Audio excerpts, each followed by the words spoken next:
Hello and welcome to The In-Between. My name is Damien B, Donnelly, the host and producer of Eat the Storms, a poetry podcast which is currently on its holidays, while its sibling, The Storms, is looking for submissions of poetry, prose and visual arts, all on the theme of Dublin Days from city to shore and across the sea for its fourth issue of the printed journal. But I've decided it's not fair that the podcast should be on holiday for so long, and as last season was so popular, especially with the introduction of our new Behind the Storms chats, I thought why not revisit those chats with standalone in-between episodes in between the seasons. And with that in mind, today we are heading back to our Behind the Storms chat from episode 2, which first aired on the 10th of February 2024, when I got to sit back in the incredible Zoom company of Susan Richardson, who is not only an incredible poet, but also an incredible interpreter of poetry, which she has been proving time and time again with her own poetry podcast, 1,000 Shades of Green. Currently available on Spotify, currently in its third season, with superstars like Karen Pierce-Gonzalez, Paul Brooks, Rona Green, Julian Day, Lucy Hoyschen, Jude Marr, Karen Mooney, David Hanlon, Sue Finch, Gaynor Kane, Anik Yerim, Lawrence Moore, Marty McKenna, Samantha Tyrrell, Beth Brook, and so many more greats. So when you're done here, why not head over there and check out the podcast? So all that's left for me is to remind you to ensure that you have a cup of tea, a jug of Pimm's, an espresso martini close at hand, accompanied by whatever snack may be your fancy, whether it be balsamic covered popcorn, salted caramel, cashews, or a chunk of carrot cake. My name is Damien B. Donnelly. This is The In-Between, our close-up focus on our Behind the Storms chats from your favourite poetry podcast called Eat the Storms. And I hope you enjoy the show.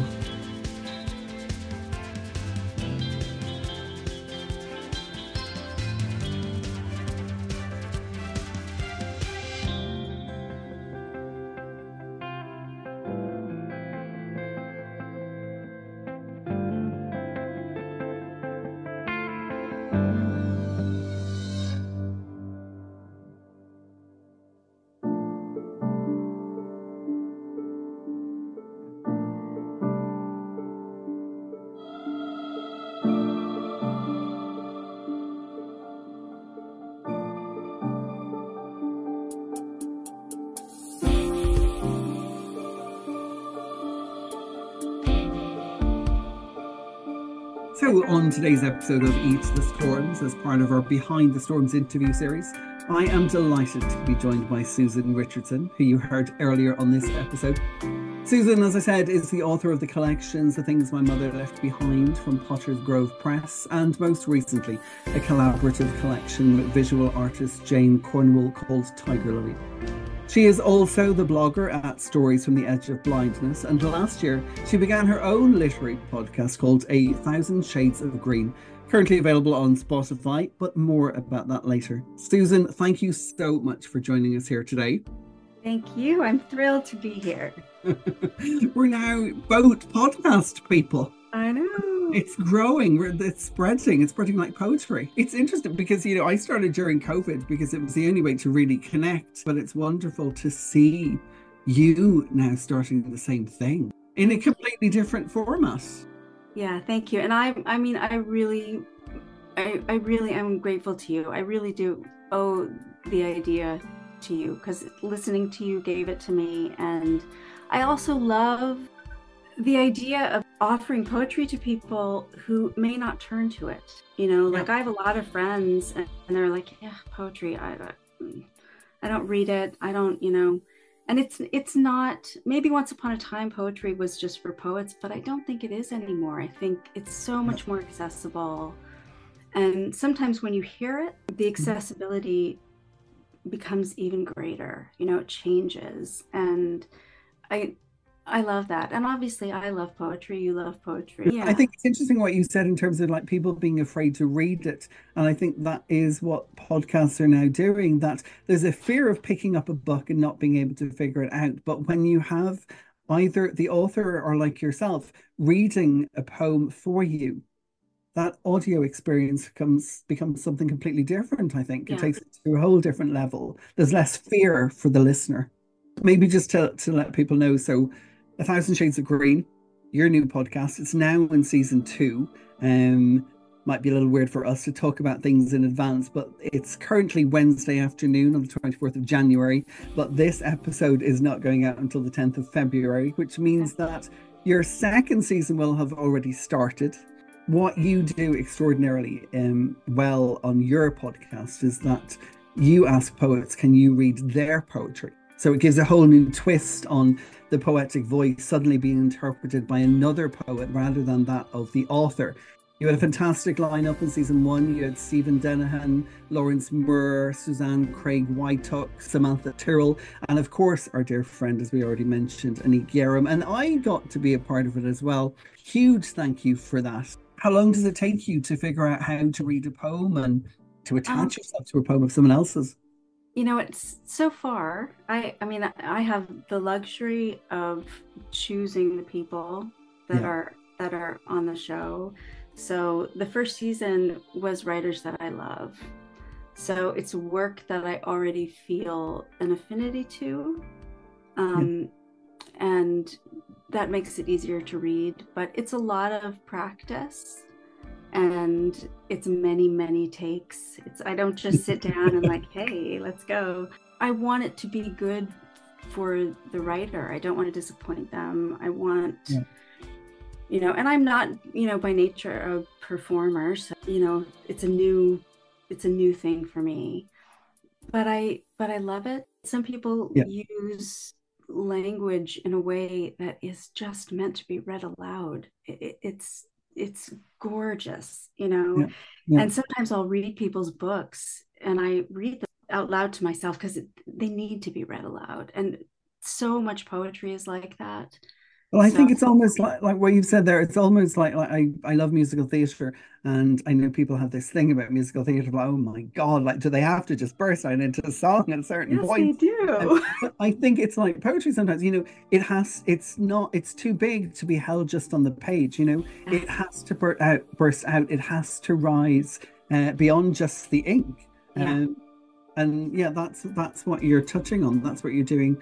So incredibly well. Thank you so much for having me on. And I know that you and your first guest actually for season 2 was my first guest on the podcast ever, Gaynor Kane from Belfast.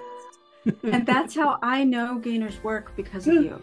Here's the communities, there's so much talk, I think, sometimes about, places like Twitter or Facebook, being negative places. But I have to say the community that I've met and discovered since COVID and after COVID has been I feel privileged. Me too. Me absolutely. My experience has been really positive. I'm sort of by nature kind of a shut-in, but I mean, places like Twitter and also for me WordPress, because I write a blog, really gave me a community and introduced me to other writers and new writing, and it's been really positive. I imagine you needed that. So just maybe to explain, you're joining us now from down in Tipperary here in Ireland, where you moved with your husband Joe during COVID. But of course, you're not originally from there. You're originally from the United States, LA in particular. So I suppose it was important then to find a community when you did move here. But I suppose the point of these interview series is to go back to the beginning and figure out, why poetry. So I wonder if I can ask you how poetry has made its way into your life. What was a young girl's introduction to poetry like in the United States when you were growing up? I honestly was never much of a student. I wasn't big on school. I went, but it was about socializing. But I was always a big reader. And, I started out as a kid just writing stories. And I tell this story, and this is not about poetry, but just about writing in general, that I feel this is when I became a writer. I was about 6 years old, and we had to write stories for American Thanksgiving. And kids were writing stories about, big dinners and, the pilgrims and whatever. And I wrote a story called The Sad Turkey, about a turkey who walks into the middle of the road in front of a car and commits suicide because he would rather take his own life than be killed by some nasty farmer. I was 6. Wow, you were 6. I was 6, Wow. yeah. You were definitely a writer at 6. Yeah, right. So my teacher thought this is so disturbing, and my mom just was like, "Oh, you're very creative." But I think, I mean, it's yeah, kind of dark for a 6-year-old to write about that. But I always say that my mind worked differently, and I tried to do other things. I mean, Mhm. believe it or not, I started university. I didn't finish, but when I started, I was going to be an actor, and because I had done a little bit of acting, because I got to Mhm. disappear, right? It didn't have to be me. Yeah. So me standing up in front of people and talking is terrifying. But being some character is a completely different deal, right? Um, but then I took a playwriting class and I wrote a one act play. And my acting teacher was also the teacher for this class. And Mhm. she said, you need to be writing. I don't know what you're doing with this acting. I was not a good actor. But poetry, when I was in high school, like many other people, I discovered Sylvia Plath. And Yeah. I think Sylvia Plath is brilliant. And through her, I learned what language can do, right? It wasn't just about reading a great story, because I read many great stories. I was always a reader, but it was about using language to create images and feelings. And it became about the language. And that's when I really, really started writing. Not poetry specifically. Even, I mean, this is crazy. It's like a negative positive story, but I, Mhm. like I said, I was not really big in school. I just, it wasn't my thing. But I was taking an English class. I was 11th grade, which is like 16, 17. Yeah. And we had to write a journal. And instead of writing what the teacher told us to write, I just wrote what I wanted to. And I turned it in, and he gave it back to me, and his comments were mm, inappropriate, but he said, "If you really wrote this, it's good." Oh, Basically saying you can't possibly have written this because you're a terrible student. But it was like, okay, I he wasn't happy I didn't follow his yeah. rules, but in a way it was like, all right, I'm following this, sort of passion. And then I stopped writing for a long time. Life happens. Your path veers all over the Mhm. place. And I in my early 20s, I was writing a lot. I was submitting, I was getting published. And then in 2015, I really started writing again and writing poetry again because I had been blogging for a few years. Um, and then I started to get published a little, Uh, and I started to write more, and the passion for it got reinvigorated. And I really do love it, right? It's not yeah. this, I want to tell people all the time, poetry is not this stale, boring thing, it's exciting, and language is so powerful. I guess it means everything to me. Yeah. It's such an incredibly beautiful thing. And poetry is artwork. I was reading Tiger Lily again this morning, and I think perhaps that's why your words and Jane's visions work so perfectly together, because you both have a passion for what you do, but in each there is either a story or a visual. Like Jane draws, paints, sketches, but there's a tale in it, and you can tell it quite Yeah. clearly. Yeah. You write, but there are visions, there are images in what you write about. So the collaboration of the two of you together is mind blowing. It's sort of perfection to a degree. You don't know which came first. They both seem to have arrived together. Thank you so much. That's very cool. That's very nice. And I love working with her, and that Tiger Lily was it's very cool because some of the poems came first, and Yeah. some of the drawings came first, and then things changed. Like there's a poem in Tiger Lily called Love Song, and I wrote that poem based on this really simple kind of black and white drawing. And then Jane took it and painted what's in the book. I mean, she Wow. really took what I wrote and, because it's a little bit of a morbid picture, but then it's not. She took it and brought this sort of like life to it. It's like that's what I was trying to say But it's with, also an extraordinary, that's a brilliant choice because it's life to it. And yeah, hopefully our listeners will purchase a copy of Tiger Lily, but it's called Love Song. The title is already it puts you on a different track of thought when yeah, you open the page and you see Love Song and then you read it, and perhaps you've seen the accompanying painting from Jane, but it's beautiful, and you do see it is a love song between the earth and the boy, yeah, and sort of that gentle snap and fall at the end. We won't give too much away, but yes, yeah, yes, it is morbid, but there's a beauty to it. And it was Paul, just to bring people back a little bit. So, the year prior to that, Paul Brooks of the Wombwell Rainbow, he was doing his annual Ephrastic Challenge, and you took part in that. And is that how you first came in contact with Jane's artwork? that's how I met Jane. Yeah. That's my sort of when I really first delved into doing ekphrastic work, which I think is a blast. I love, right, the idea of artists of collaborating like that, right? Yeah. And how we all inspire each other so much, like why not get inspired wherever you can? And for me, I don't try to be like exact with it, right? I don't look at it and say, okay, here's this thing, I'm going to write about it. So I'll look at a painting or drawing, it's going to evoke a feeling in me, and Mm-hmm. that's what I write.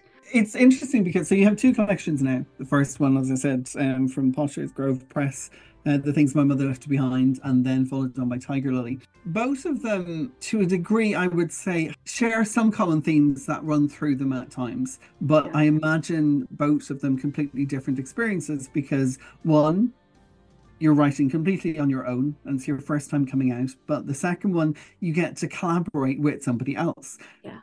How was that second outing then in comparison? Was there a comfort in writing and creating and putting a collection together with someone else that sort of wasn't there maybe at the beginning? I think it has to be the right person. Yeah. It's obviously when you're creating any kind of art, it is such a personal thing. And for me, there couldn't have been a better person than Jane. She is just a warm and gracious, generous, loving person. And I love her art. I mean, she inspires me every minute. And I knew it, right? I knew she was the right person for me to Mm-hmm. work with. And it's sort of, when you're writing and it's completely solo, it's rewarding, but as you know, it can also be painful and exhausting, and you're sort of sitting with your ghosts all the time. Yeah. And I think to be able to have sort of this dialogue with somebody, and also be able to step away from your work a little bit and Mm-hmm. give to them for a little while. I mean, it's kind of this beautiful conversation, Yeah. that you get to have, this ongoing conversation you get to have with another artist. And it was beautiful, and I would do it again in a minute. The Things My Mother Left Behind, in terms of the two, as I said, each of them share sort of these exposes to loss. Your father appearing in Tiger Lily in the beautiful title poem, as we said, Love Song. And of course, your mother appears again in Tiger Lily. And then there's also, as I was noticing, there's a lot of references to eyes, to sight, to vision. Yeah, It reoccurs throughout the poems. But also there's this sense of mythical, ethereal, even the shadows are very sensual in Tiger Lily. Whereas I suppose The Things My Mother Left Behind, I don't want to say less sensual, but it's definitely much more personal. You didn't have that ability to sort of, as you said, step away and let Jane do a painting in between. So you're dealing with the loss of your mother. As you said earlier in the podcast, it's now 36 years since her passing, and then also the journey, your own journey, which is part of your blog as well, your own journey into loss of your vision. How was that to journey alone? As you said, you were writing this yourself. How was that to put together? Was it cathartic, therapeutic? I think it was definitely cathartic and therapeutic. And I think this is clear from the book. It's an angrier book. I had lost my dad not long before um, not long before it came out, and I there was a lot of stuff in there too I felt like I needed to write, which my next collection is also something that I need to write, Yeah. that I've started working on. Things my mother left behind, honestly, it was painful. It was a painful journey, but it was a necessary one. Mm. And I felt like there was a lot of growth in writing the poems in that book. I don't want to romanticize it. I can't, right? It was hard. I think at times with my writing I can be sometimes brutally honest, and I need to be. That is what happens Mm-hmm. when I write. Like I've had people question, should you be writing so much dark stuff? And you've read my work, I Yeah. I lean in that direction, but that's what I do. Mm-hmm. And I've learned over the years the most important thing is to be true to your own artistic voice. And there's also this extraordinary craft that comes from trying to build something in the darkness, Yeah, to relate what it's like to be in the dark. And in order to do that, you have to remember what the light was like, you do. which in the darkness, that can be a painful thing. Yeah, You come out of a cave and suddenly you're blinded by the light. right. And they need each other. Yeah. And I Yeah. think that is a vital thing, and hopefully a theme that probably will always run through my work. I have an acupuncturist, and I love her. She's a healer. She's amazing, and she reminded me of that sometime in the last 6 months. And I gave her a copy of my book, and she was like, the darkness and the light, they need each other, Mhm. and they do, right? And I think if we don't face our own darkness, then we may not be able to take in the light Yeah. in this sort of like full and magical way. I think both things are important. And I Mhm. spent a lot of my life, feeling afraid of, I think, things that were dark, and feeling afraid of making other people uncomfortable. I mean, it's not like I don't want people to feel that, but I need to be true to what's happening. And you know what? My loss, someone else has felt that loss. Exactly. And you need to be able to grow into who you are in order to figure out who to express who you are, Yeah. so that exactly like you say, somebody else can read it and go, "Oh, thank you so much. I want to see myself in the lines of a page so I know I'm not alone." Yeah.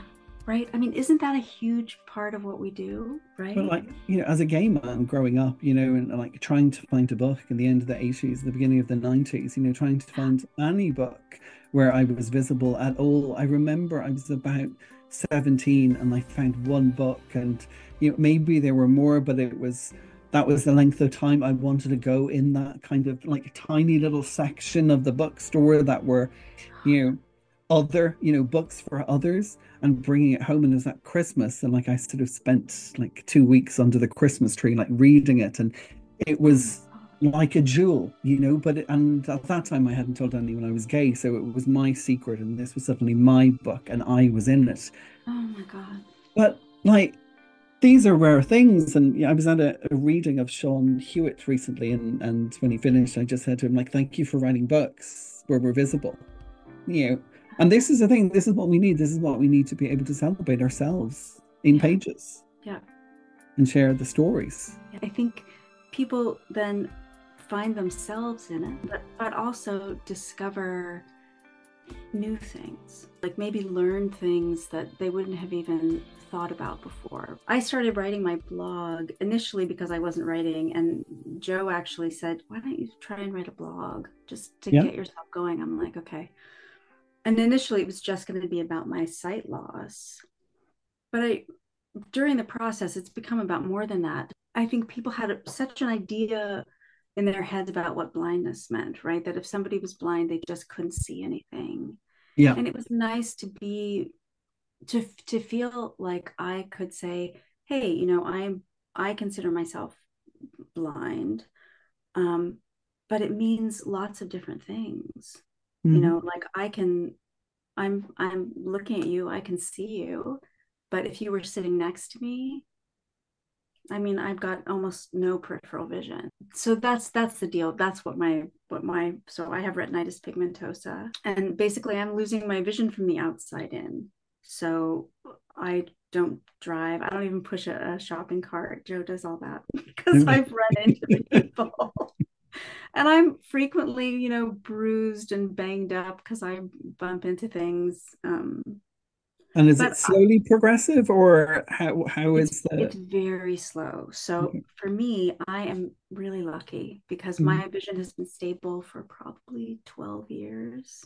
Okay. Okay. So the last specialist that I saw, he said it may never get any worse than it is.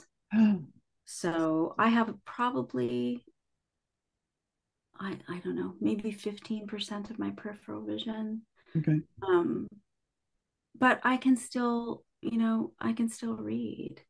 And You can still write fantastic poetry and be inspired by yep, fantastic art. Like, yeah, yeah. I've also learned a lot about myself and a lot about, you know, eyes and vision and all that stuff that I never would have learned. And it also has given me a lot to write about. There is a lot in my first book about it because it profoundly affects my life. That's what we do, right? We write about. we do. I was wondering because now you're thinking about talking about the things that profoundly affect us. You moved to Ireland for the first time without ever having been here to Yeah. County Tipperary during COVID in lockdown. So therefore, even when you got here, you couldn't move very far. And I was wondering, has your writing changed because of that? Has it changed because of being in Ireland, because of the landscape, because of the weather? Tipperary is not necessarily Los Angeles. So it's a little bit different. A good portion of Tiger Lily actually, I wrote here, or definitely worked on. I edit like crazy, and I feel sorry for any publisher who works with me because I'm just, I'll get proofs, and I'm like, oh no, oh God, that has to be changed. So I don't know. I think it's going to be curious for me as I really sort of delve into this next book how it feels if I notice a change in my writing since living here, like, Yeah. or how it's inspired me. In terms of my writing, I think there are things still in my past that I need to explore. Some things you are inspired to write, you see something beautiful, you're in a place, you get a feeling, right?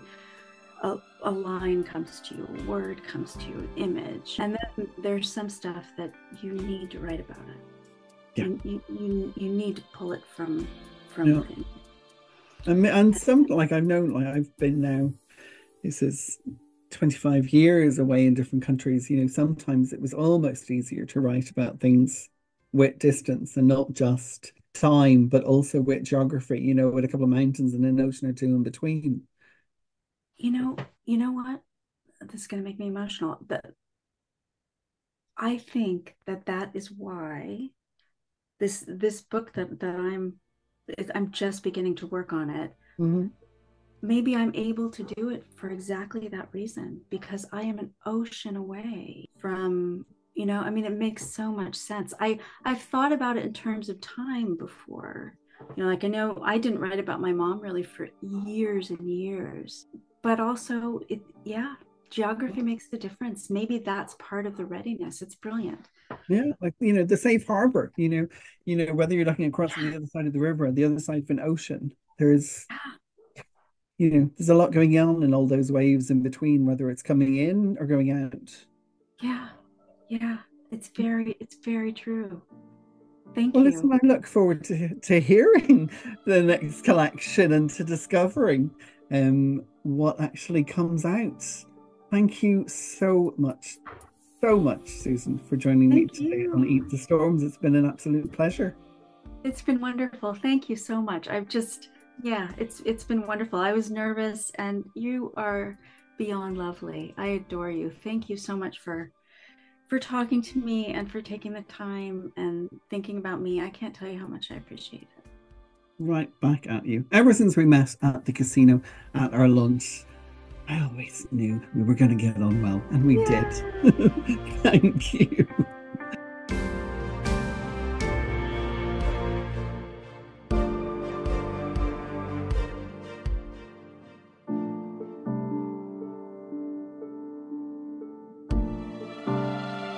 And now I'm delighted to say that Susan is going to come back and read for us some of her poetry, this time dedicated to her mother.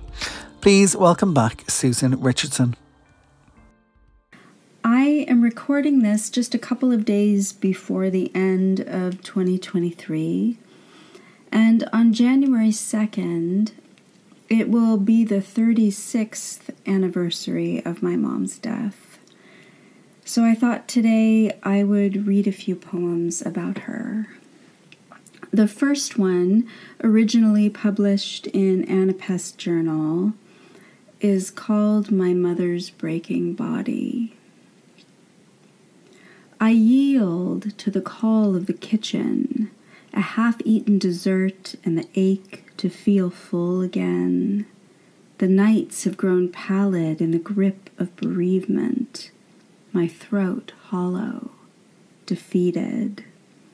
I lean against the dirty counter, shoving handfuls of tear-stained cake into my mouth, fingers heavy under the weight of despair. I stumble over images of my mother's breaking body, frail against the grain of hospital sheets that carry the scent of pain. The contours of the world are burned by the stench of cancer, laughter plucked out of the sky by the teeth of terminal illness. Her pleas for death have stained my thoughts. I fight to hold on to the echo of her fingertips, gently pushing back the escaping tendrils of my hair. Her touch dissolves into the pulse of a night that lives on, even though she has taken her last breath. Time escapes through fractures in the fabric of my identity.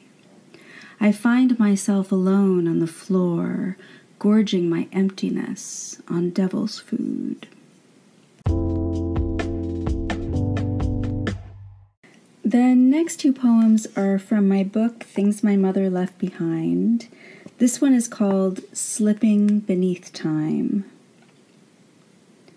If I slip beneath time, race back to 17, will you stay with me, spreading poppies on the wind with your laugh, singing me awake on birthday mornings?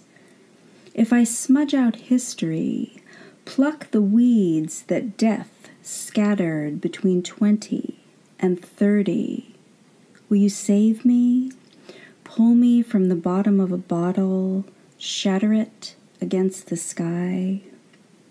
If I step into the sun, turn willingly toward 50, will you see me? Youth pouring over my fingertips as the light is wiped from my eyes.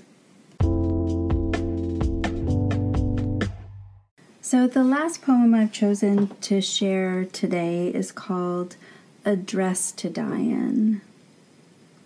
When she was 40, she dressed in vintage clothes, patterns from the jazz age traversing over her shoulders.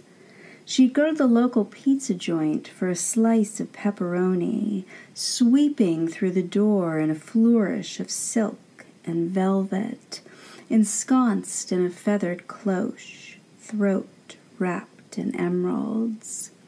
Grand entrances were her thing. At 48, when cancer thread itself into her breast and chemotherapy loomed at the door with teeth that threatened to break her, she scoffed and went shopping for what she called chemo clothes. She arrived for her first appointment dazzling in a purple suede dress, adorned by costume jewelry with beads the size of plums, standing defiantly on platform heels, ready to fight for her life. In a hospital bed at 52, she scoured clothing catalogs given to her in secret by night shift nurses and bought a dress to die in. It was the shade of a young peach, brushing light onto her cheeks, soothing and softening the scent of illness on her skin. She wore it the night of her final Christmas, laughing and beautiful, even as pain coursed through her body and her organs began to fail. It took 3 days for her to die, light fading into shallow breath, grief weaving itself like a bruise into the sun. Hours before she died, she lifted the oxygen mask from her face to breathe on her own for the very last time. She departed under a veil of defiance, pulling color from the sky, leaving the weight of sorrow to darken my bones.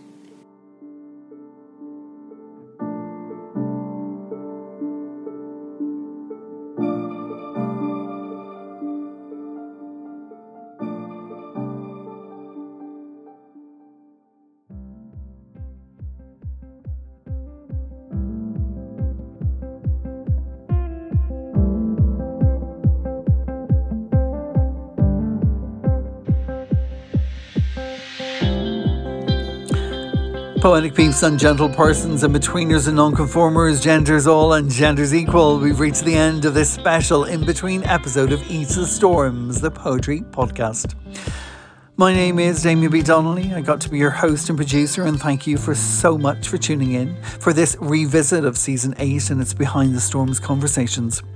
My guest today was Susan Richardson, and you can find out all about Susan and links to her own poetry podcast over at eatthestorms.com. Just click on the podcast section and there we have a blog post for every episode. This was Behind the Storms with Susan Richardson. And as I mentioned at the top of the show, while you're over at the website, why not check out the submission guidelines to The Storms, our printed journal of poetry, prose and visual arts. Issue 4 is coming out shortly. We are supported by Dublin, UNESCO City of Literature, and with that in mind, our theme is Dublin Days, from city to shore and across the sea. We are looking for your tales, your visions, your songs, your stories of Dublin yesterday, today, tomorrow. Are you a true Dub? Are you an expat, an in-betweener, a recent dweller, or just passing through? The Storms is waiting to hear from you. So that's it for me. Suffice to say, thank you so much for tuning in on platforms like Spotify, Apple, Google, Breaker, Podbean, Player FM, Overcast, Pocket Cast, Castbox, Podcast Addicts, iTunes, Amazon Music, and even YouTube. And just a reminder that Susan's podcast, 1,000 Shades of Green, is currently available on Spotify.